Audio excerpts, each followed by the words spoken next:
Welcome back to part 2 of the Lenise Bent NAMM Oral History interview. If you missed part 1, go back and check it out. It was released 2 weeks ago, and we're excited to have you.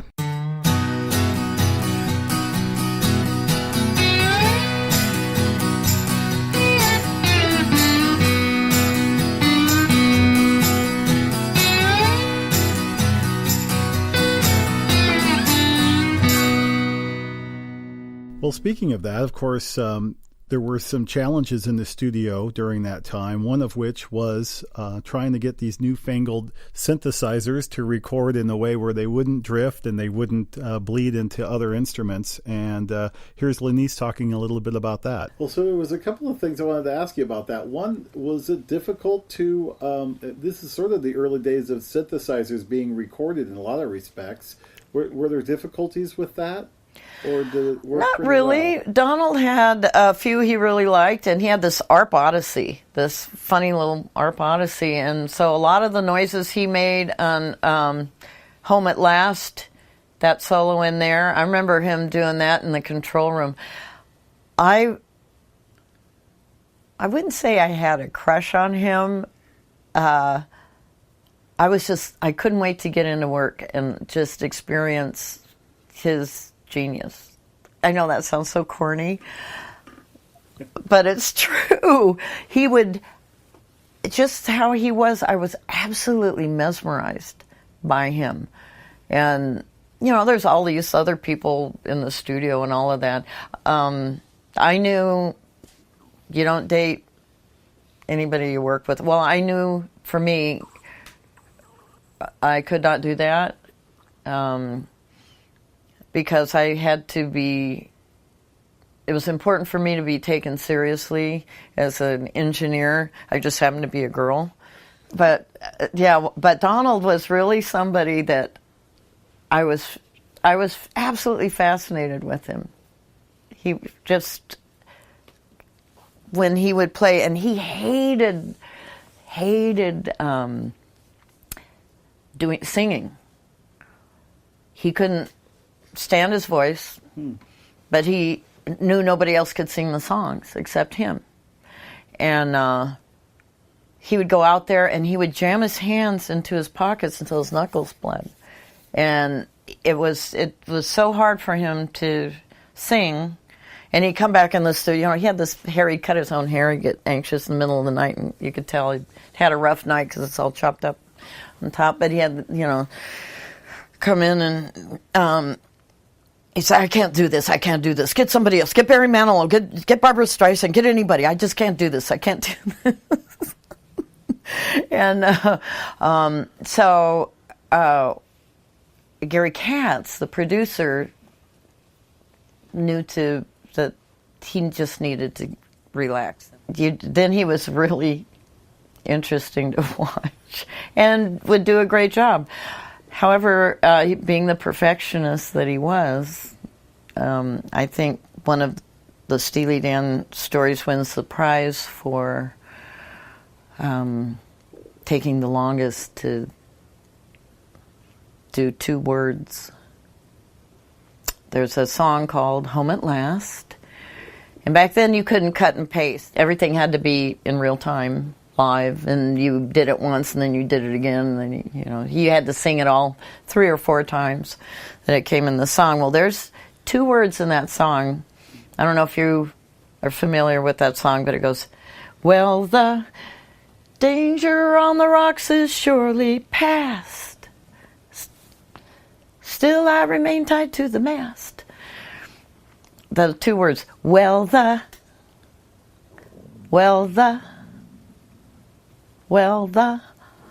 just get the phrasing just right. So Monday, we do the melody.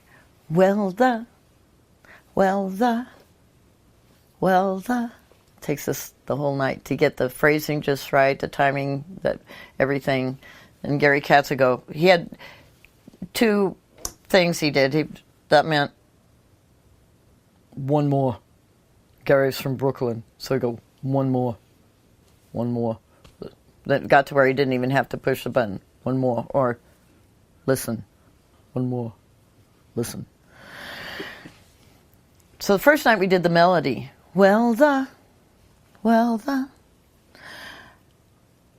Tuesday, we doubled it. Well, the.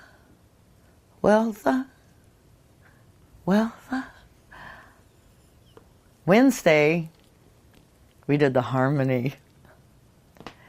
Well, the. And then Thursday, we doubled that.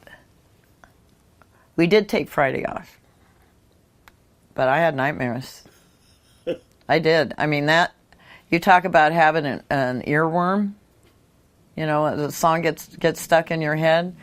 Man, in fact, that got to be such a good story that Dick LaPalme would call me from wherever he was in the country or whatever. Knees, because they called me Knees, Lenise, you know, the bee's knees. I was so... so I go, Knees, tell him the story. You're going to be a complete stranger. You got to tell him the story. And that's the story. Yeah. So that was on that record. That's crazy. So they're perfectionists. And what Donald would always say, and this is what I tell everybody else, especially in this day and age where everything's quantized, and you know everybody's lining everything up and all of that. It's not about being perfect. It's about being right. When it's right, and you feel like it's right, and you get those goosebumps, or you just know emotionally that it's right. That trumps perfect anytime. Yeah, you have to have an emotional response in your music, or nobody's going to want to listen to it. So if it's perfect, you know, I see my students they're going to fix the drums. Well, maybe the drummer meant to lay back a little bit there. Maybe the drummer, have you listened to it? Do you know for sure that it needs to be fixed? Maybe it's just right. You got to listen. Yeah, with the technology recently, there's been this sort of push to be perfect and sort of miss that point altogether. Well, and also now a lot of people expect that, but that's a certain style of music too. Pop music has to be spot on, I think. A lot of, you know, the really produced songs. But I think the Americana music can be a little more human. I don't auto-tune or melodyne, but I don't work with people who really need it either. You know, if somebody says they're a singer, then they can re-sing that line till they get it right. And it doesn't have to be perfect. It just has to be right. And they may swing that note, you know, and it'll be like, whoa, wow, yeah, that's it. That's the one. I said, no, but it's a little flat. No. That one, that's the one. That's the line. We're running with that. I'm doing more producing now. I also engineer. I get the best of both worlds. I'm doing an all analog record right now. That's what I heard. That sounds really cool. Yes, legacy quality. Recording to 2-inch, mixing to 1/2-inch, pressing vinyl. Yeah, so I'm really lucky, and it's a band called the Barrel House Kings, and they're the perfect band to make an analog record. They're so good, and all original music, really good, rockin', great drums, great guitar, great vocalist, great bass player, slide guitar, harp, all sorts of stuff. Really, really good. So I'm having a lot of fun with that. But it's about it being right. There's a little bit of perfect in there too, though, I have to say. Quite a bit of perfect. That's just who they are. But I'm a little biased. That is cool. Of course, that's why I'm working with them. Yeah, I loved them. Yeah. I think it's also important to note that Lenise went out of her way to ensure our oral history interview take place at the Village Studios in L.A.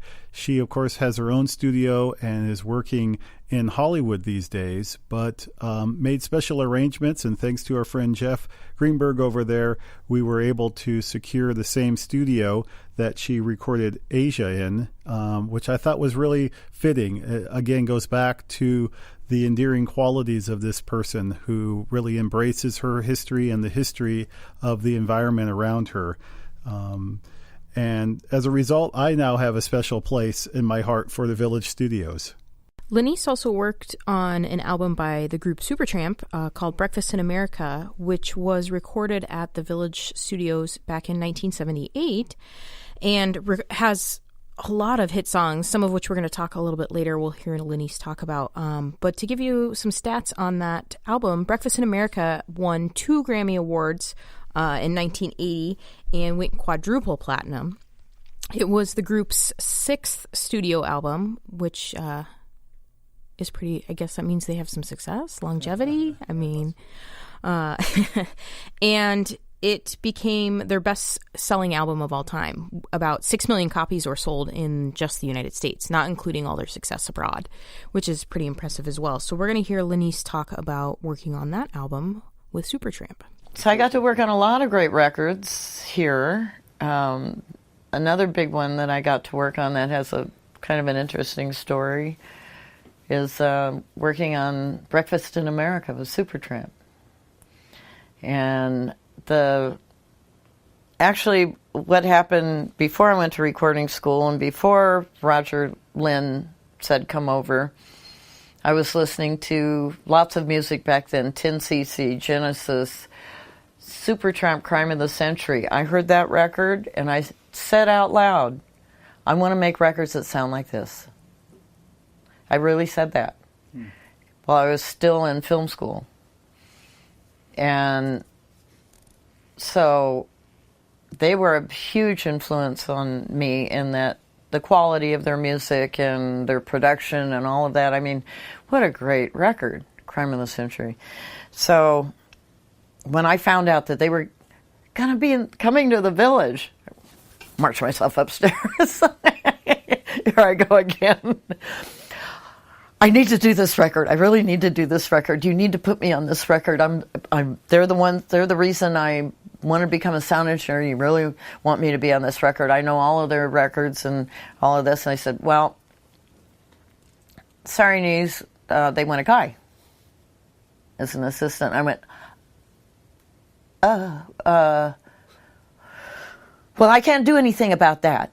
I can't change that. But if something changes, I'm really the one who needs to be doing this record. And I'm like, that was just like such a slap in the face, because it had nothing to do with my ability and nothing to do with the fact that I understood their music and their band and what it entailed. It had nothing to do with any of that. It was just because I was a girl. And just to be told just like that, boom. Sorry, they want a guy. It's like, whoa. And I really fumed about that. Or I just like, that's not fair, that's not fair, that's not right. This can't be. And I said, this just can't be. And it got closer and closer to when they were going to be coming in. And I'm getting more depressed and unhappy about the whole thing. And I just couldn't shake it. And even so, it's like they were going to start on this Sunday. So that Friday night before, I'm just, I've been holding out. Just maybe something will happen. Maybe, they'll come to their senses, or the studio say, you really want to have this person on the session or whatever. That Friday night, nothing's changed. This guy, assistant's going to be on the record, so I'm really bummed. And my roommate at the time had, to make matters worse, had quit working. She used to work here. That's where I met her. She went to work for their management company. Mismanagement was the name of it. So she's working with them. I'm not. And walk in my house, and she's sitting there with the manager of Supertramp and their merchandising guy, partying in the living room. And I just go in my room and pass out. It's 8 o'clock. I've already done for the night. And the phone rings at 10:30. Wakes me up out of my drunken stupor. And it's the studio manager saying, be in the studio on Sunday at noon. You'll be working with Supertramp. And I went, what happened? He said, well, it's going to be a really long record, and the other assistant, he doesn't want to do it, so he quit. So you're the only ones we can get. It made me feel real special. Yeah. Warm fuzzies. Yeah. Feel the love. Yeah. So I go, yes! Yay! I'm all excited. And so I go out, to the living room, go get some orange juice because I'm totally dehydrated. Now I'm completely sober. I'm all excited. But I walk by and say, hi. I'm like the canary, or the cat is eating the canary, and get my orange juice. Bye! And go back into my room and, go back to sleep. But I was so excited. So I show up on that Sunday right at noon, and their engineer, Russell Pope, he's sitting there, and he's the one who's getting everything together. He's not the one who actually engineered it, but he was like the sixth member of the band or whatever, and kind of overseeing everything. And he's sitting at the console, and he turns his head like this, and he sees me, he goes, may I help you? And I said, well, actually, the question is, may I help you? I'm Lenise Bent, and I'll be your assistant for this project. And you could have pushed him over with a feather. I mean, the look on his face. And I said, well, so where can I get started? What can I help you with? And fortunately, it got a lot better from there pretty quickly. But boy, he just, this project is doomed. I could just see it on his face. Well, fortunately, that didn't happen. And I worked on that for 7.5 months. And did it help that you were able to do what he needed to do, and you knew it made all the difference in the world? Because that's what he was worried about. Yeah. Well, I don't know what they thought. But I don't think there were any other women in their whole entourage. Ta-da. Hi. Turned out it worked out really well, and great record, and it was a lot of fun, and got to sing background vocals on one song on the record, and a lot of yelling and hand claps and things. And the producer, Pete Henderson, he was only 23. He was Jeff Emmerich's protege, and so George Martin used to come by all the time just to check up on Pete. Whenever he was in town, he would drop by. Lots of great people would drop by, but I got to, actually know George Martin a little bit. So years later, I'm working for Mike Chapman with a band called the Knack, and they want to go to London to do strings on a few songs, so we're going to use the London Philharmonic and work at Air Studios. And so I went, okay, cool. And it's right before Christmas, and Mike Chapman hired me. He wanted to be able to work with the people that I had relationships with, and so he brought me on, and he was going to make me the first woman producer and all of that, and so that was cool, but it was still really rough, and so we go there, and so they're kind of like pushing me aside a little bit and not really paying that much attention to me. I was just kind of pushing buttons or whatever, and then it's the last day. And they hear, oh, George Martin's here, and he's going to pop into the studio and say hi. So they all go, oh, great. And they're all getting all gussied up and, they're all full of themselves and getting all like that. And I went, oh, okay. I'm working at the console. And so here George Martin walks in and they're all excited because they fancy themselves as the new Beatles, kind of. And that's what their hype was. They're really nice guys. I mean, don't get me wrong, but right then they were just really full of themselves. And because everybody pumped them up, and My Sharona, that record did really well. That whole album, Get the Knack, and so it's their second record. So they're riding that crest. But George Martin walks in. This is here. George Martin's coming in. So they open the door and he walks in, and they're all getting ready. And he goes, "Lenise, what are you doing here with this lot?" And they just, boy, if they didn't hate me already, they really hated me then. And I said, well, girls got to make a living.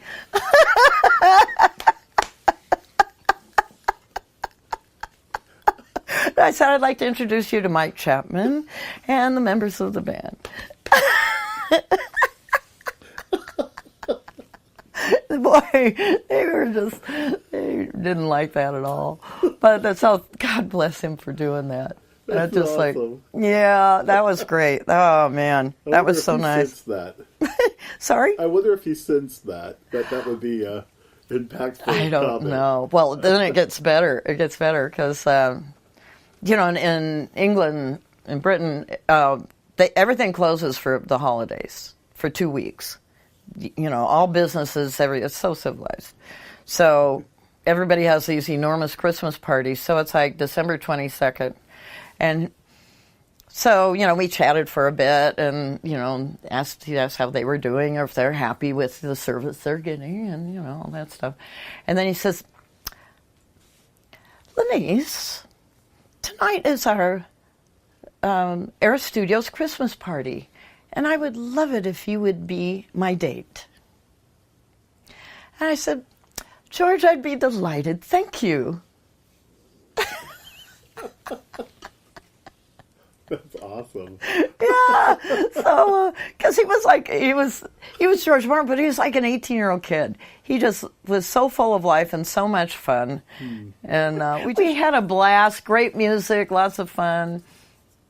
And, but I was just so grateful to him for doing that. That is so cool. Yeah, that is awesome. Yeah.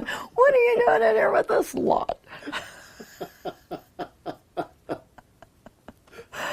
I know. And to have him ask you on a date right in front of them all. That Yes. Great. To be his guest Yes, that's awesome. at the air, yeah. So even if I had plans, I probably had plans. It didn't matter. Yeah, right. I can't remember. Sorry, whoever you are. Yeah. It's kind of like that, yeah. Oh, boy.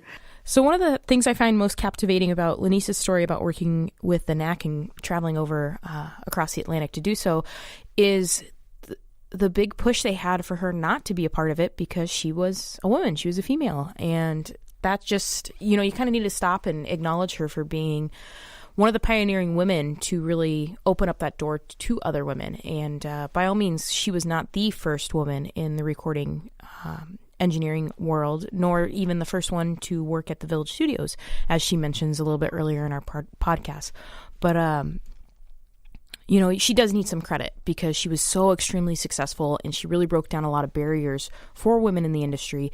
And even by the end of that session, having George Martin come in and give her due credit, he respected her, and it kind of showed those guys that they needed to at least give her a shot to prove them wrong, and prove them wrong she did. And it's a point that she doesn't necessarily bring up too often because she's humble is the fact that she has been a mentor and an inspiration to so many other young women, in the recording engineering world, several of which have commented to us how important it is to capture her story because she is such a pioneer and an inspiration to people. And one of the other facts I love about the story that she told about working with the Knacks is just that, she wasn't going to push them. If they didn't want her in the studio because she was a woman or anyone else throughout her career because, she can't handle the kind of talk that's going to go on, or it's not appropriate, or whatever the reason may be, she wasn't going to push anyone. She wanted the opportunities that she wanted, and she was going to fight for them, but she wasn't going to burn any bridges. She wasn't going to really push the boundaries, and she was going to let her work speak for itself. And I think that's really admirable too, to not, to just lay it all out there for your work. So coming up, we're going to have her talk a little bit about working with Supertramp, which to me was very magical. That's a good word to describe it. And wonderful? Joyfully? Logical. Yeah. There we go. That's it. Full circle. Yeah, working with Supertramp was wonderful. They were a great bunch because they would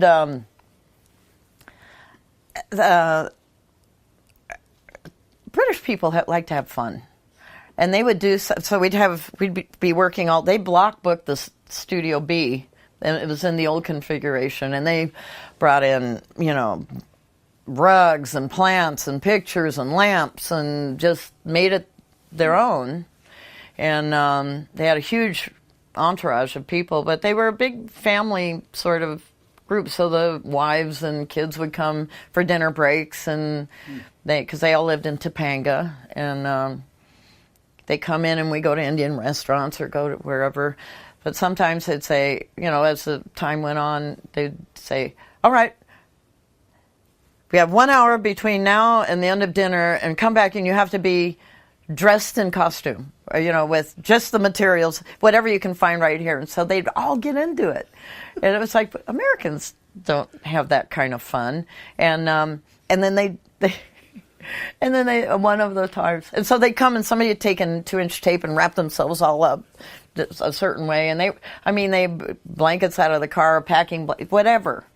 They were so creative. They always had fun things to do. And then another one was, they said, okay, when you come back from dinner, everybody has to have a sweeper. You know what a sweeper is? Those comb-overs, those haircuts, those hair like that. So all the band members did that. They came back, and even Russell Pope, who had hair down to here, he figured out how to do a sweeper, and it was hilarious. And they actually did a photo shoot. They loved what they looked like so much that they did a real life photo shoot, which I have some great pictures of them with sweepers. It's very funny. That's awesome. So what a lot of song fun. are you singing on? Oh, I'm singing on, it's called Oh Darlin'. I think it's the last song on side B. But then there's Nervous Wreck. We're all yelling, go, give a damn, fight while you can, kill. And Goodbye Stranger out there doing finger pops. And yeah. That's cool. It is cool. It is cool. They were a lot of fun. Oh boy. So we did basic tracks. We did drums. It took us 12 days to get a drum sound. No kidding. Wow. Bob Siebenberg's enormous drum sound. Oh man. Yeah. It took just to get the kick drum right. You'd put the head on. Put a hole in it, do a bigger hole, put this padding. Now we've destroyed that head, have to go get another head. But anyway, after 12 days, finally got the signature drum sound, which, it was worth it. Everybody else is still getting set up and whatever. So we're cutting the basic tracks for the songs. Basic tracks, of course, meaning, drums, bass, if there's a rhythm keyboard, work vocal, they have a sax player, guitars, whatever. So we had that all set up and doing the songs, but then it's time to do logical song. And they get in there and, I hadn't really heard the song, and they did 2 takes of that song. And that was it. I mean, after that second take, everybody just was quiet, going, whoa. And everybody, it was like reality hit, knowing this is a hit. This is a huge hit. This isn't just a hit. This is a huge hit. And we all just kind of went. And that was after 2 takes. And the sax player was crammed into the little bathroom to isolate him. You know, his sax was in the trash can. You know, he sat on the toilet. You know, and so we couldn't even see him. But he, about these proper British accents, he's going, my saxophone is in the dustbin. You know, and he'd flush the toilet and stuff. And but after that, just 2 takes. That's all it took. Very few overdubs on that. I mean, some harmonies and some things. And at the end, there's a little Game Boy. I'm feeling so digital. Bling, bling. We put that on there. Digital. Yeah, that was it. But one of the things that you never do as an assistant engineer is play anything for anybody that you've worked on.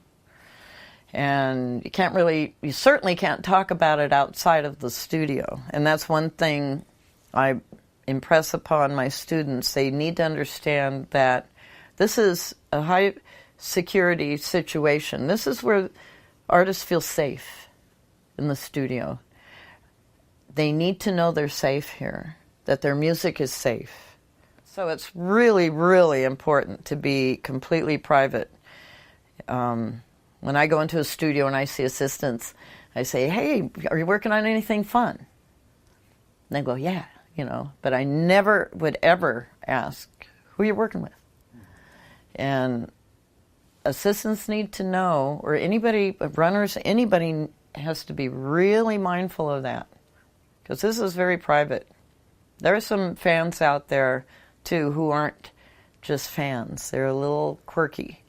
And I remember with Steely Dan, there was this guy. Somehow, he found out they were working here, called the front desk, and they put him through to that room. And he was, hey, Don. He called Donald Don, like his old buddy, old pal. And Donald, I just saw the terror on his face, knowing this guy had found him. Or just like, how did this guy get in? How did this phone call get through here? Because somebody at the front desk didn't know any better. And so, yeah, now they know where he was. That almost would have been enough to have them change studios. So you really don't want that to happen. But yeah, that was scary because this guy was a stalker. Hey, I booked Dodger Stadium for you guys to play in. He was saying stuff like that, and he was just a wacko. But, so you have to be very, very mindful and not say anything. So back to the Logical song.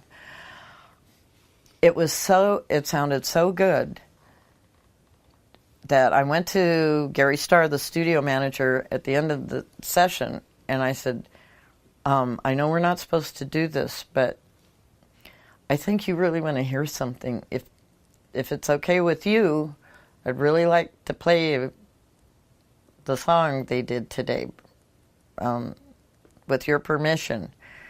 And he said, yeah, and he brought in the other assistant engineers, and we came in and I played that back, and we all just knew, boy, because it was almost perfect, just like that. So that was a big deal. Yeah, I would bet. Yeah, when you know that clearly, and you have no idea what the impact of that's really going to be in your life, everybody's life. So, biggest record of 1980. They were the biggest band of 1980. And it won a Grammy for Best Engineering, as well as Asia did, too. Yep. Very cool. I should have gotten an assistant engineering Grammy. Yes, you should have. One of the most endearing qualities of Lenise to me and her character is her respect of other people in the profession. She has played a important role in the gathering of information, photographs, and the like for the annual NAMM tribute that's done every year during our trade show in Anaheim. And Lenise is always there, front and center, paying her respects to those who have passed away. And so we're going to hear her talk a little bit about Roger Nichols, who she worked with. He was born in 1944 and passed away in 2011. Worked with Steely Dan, which is where she had her opportunity to work with him. He went on, of course, to do a bunch of albums with John Denver, Stevie Wonder. But importantly, in sort of the nerd level of engineering and history, Roger also in 1978 came up with the digital drum replacement concept, and utilizing the inventions of Wendell's sampling computer, introduced a whole level of engineering drum sounds and drum beats that have been emulated ever since. As a result of that, he gained the nickname the Immortal, and you'll hear her refer to him that way. So here's Lenise Bent talking about Roger Nichols. But I did get to go to the Grammys. Roger Nichols, he could have taken anybody, and he drove a Pantera, and he was this hot single guy, and he could have taken any Malibu babe he wanted, and he took me to the Grammys. Nice. Very. Yeah. That was really nice of him to do that. I learned so much about him when he was given the Lifetime Achievement Award, and his family was there. Were you there at that event? I was there too. That was unbelievable. Yeah. Yeah, very special.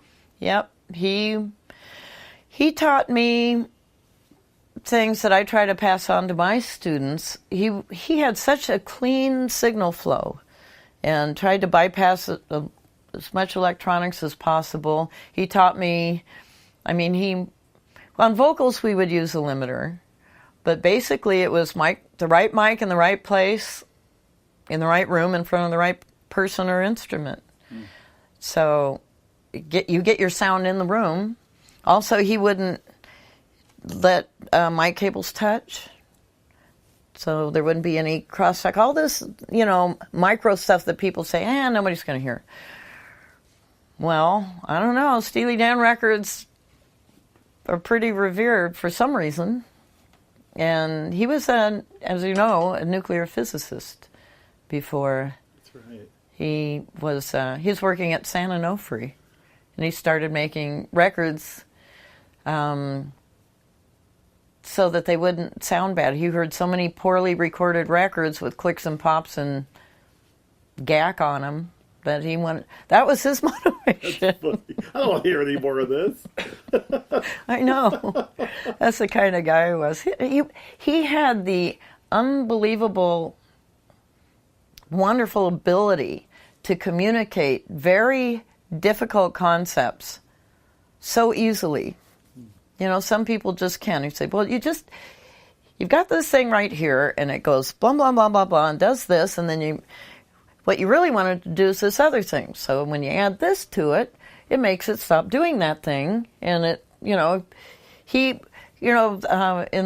my career, I have come across many people who are very important, and they let you know how important they are by when you ask them a question, because you need to know how to work something or whatever, they let you know how smart they are, but they don't really communicate to you.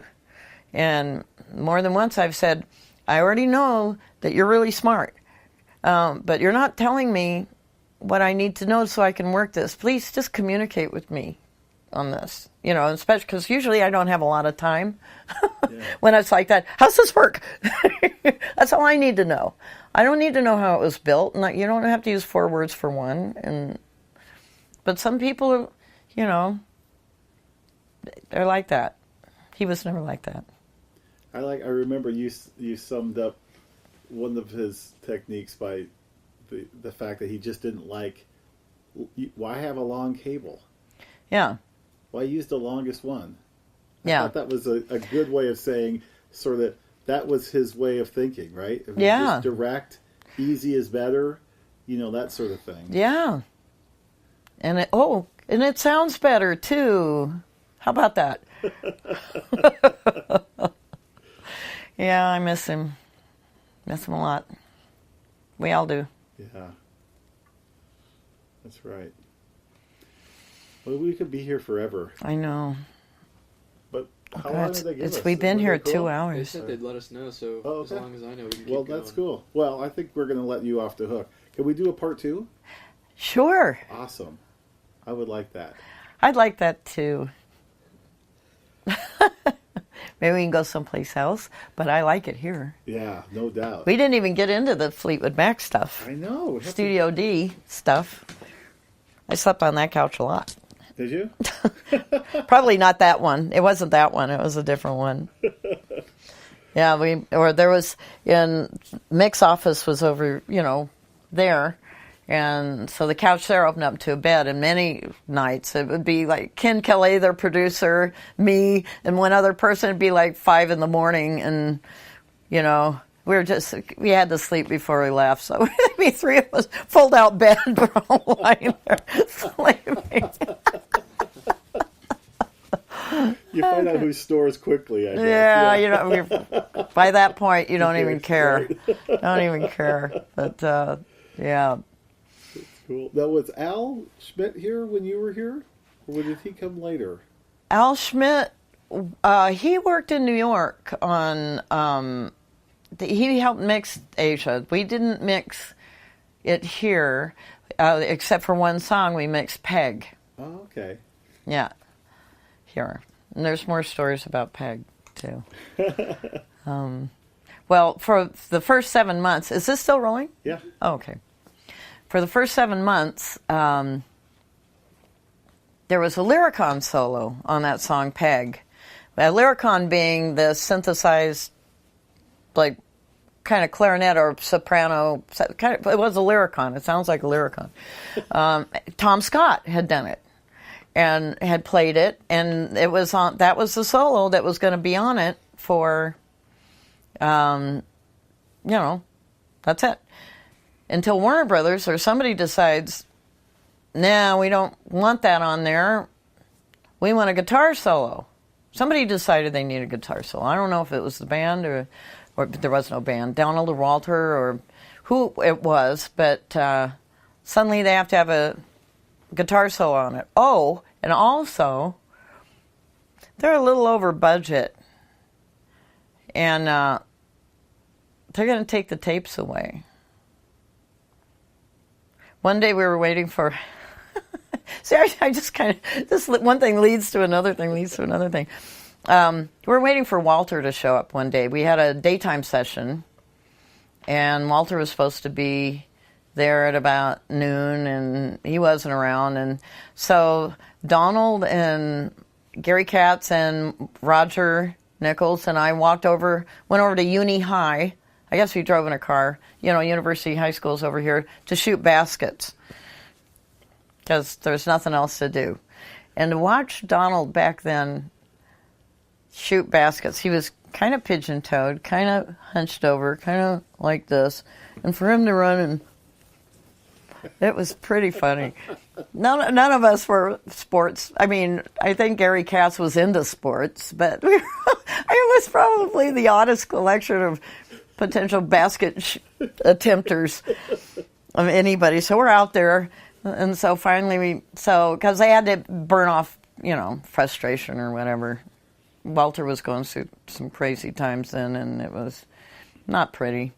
And so anyway, we shot baskets for a while and ran around and played in the schoolyard. And so we come back, and I remember Donald's walking down the hallway to Studio A right here, and he's bouncing the ball.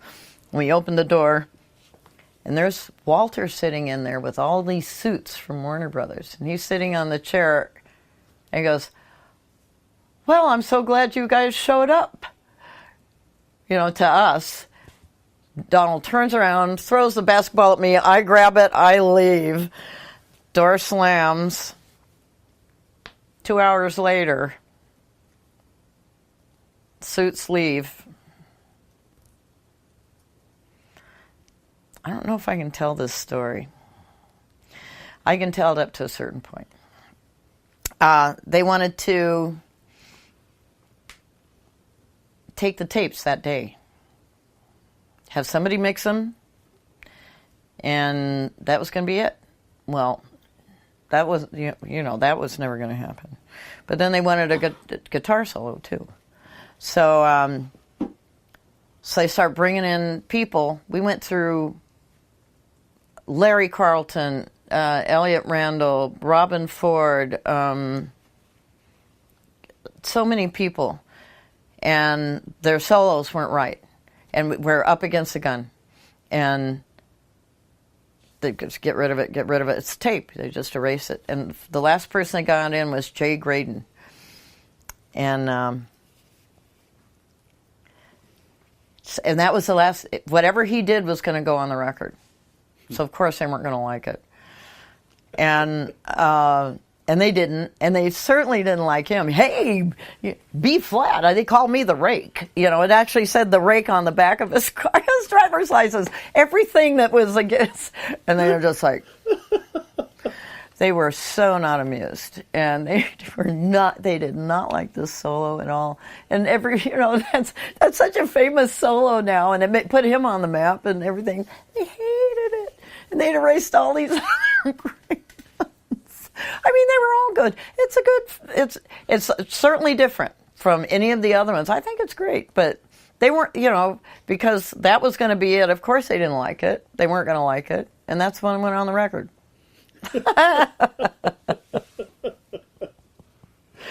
Oh my gosh, that's a Fred story. Now I gotta go hear it. Right? Yeah, right. I know it. It's really a great solo. Yeah, that's awesome. I hope it grew on them. I hope so too. Because it really is done well. Yeah, well, there's no choice, right? No, there wasn't. Yeah, that's funny. Yeah, Wow. yeah, and you couldn't keep. There weren't enough tracks, so you couldn't keep anything else. Yeah. Wow. Well, this has been great. Lenise, thank you so much. My pleasure. I can't wait till the next time. Yeah, me too. More fun to be had, more stories to be told.